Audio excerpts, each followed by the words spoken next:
ইনশাআল্লাহ ভোলা থেকে আশা করি আমাদের 20 লক্ষ লোকের কমপক্ষে আমরা 3-4 লক্ষ লোক আমরা ঢাকায় উপস্থিত থাকবো। যদি 50-100 লোক যেও ধরো তো তোমাদের কি মেরে কেটে শেষ করে দেবে? যা বলবা প্র্যাকটিক্যাল কথা বলো। আপা, আপনার নির্দেশে শুধু ভোলা থেকেই 3 থেকে 4 লক্ষ লোক নিয়ে ঢাকায় উপস্থিত থাকব। হাসিনাকে আশ্বস্ত করতে ফোনে এমন কথা বলেন আওয়ামী লীগের সাবেক এমপি নুরুন্নবী চৌধুরী শাওন। জবাবে তাকে ধমক দিয়ে থামিয়ে দেন হাসিনা। সম্প্রতি এমনই একটি ফোন কল সামাজিক মাধ্যমে ছড়িয়ে পড়েছে। জয় বাংলা ফাউন্ডেশন নামের একটি গ্রুপের গ্রুপ কলে শেখ হাসিনা ভোলার সাবেক আওয়ামী লীগ এমপি নুরুন্নবী চৌধুরী শাওনকে ভর্ৎসনা করেন।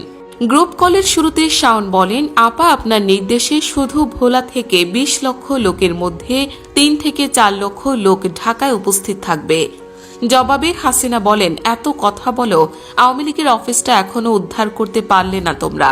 50-100 জন লোক গিয়েও যদি ধরো তবে কি তোমাদের প্রাণ নিয়ে নেবে?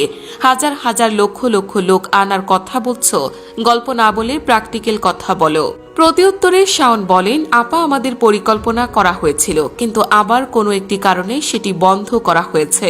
কেউ কেউ বলেছে এখনো সময় হয়নি। আপা আপনি যেহেতু বলেছেন আমি আমাদের লেভেলে চেষ্টা করব। এরপর হাসিনা বলেন, 5টা লোক নিয়ে একটা মিছিল করতে পারো না, আবার 5 লক্ষ লোকের কথা বলো। এখন থেকে যখনই নামবে তখন বড় আকারে নামবে, আর একটা গ্রুপ আলাদা রাখবে। কেউ যদি তোমাদের উপর হামলা করতে আসে তবে তাদেরকে শেষ করে দেবে।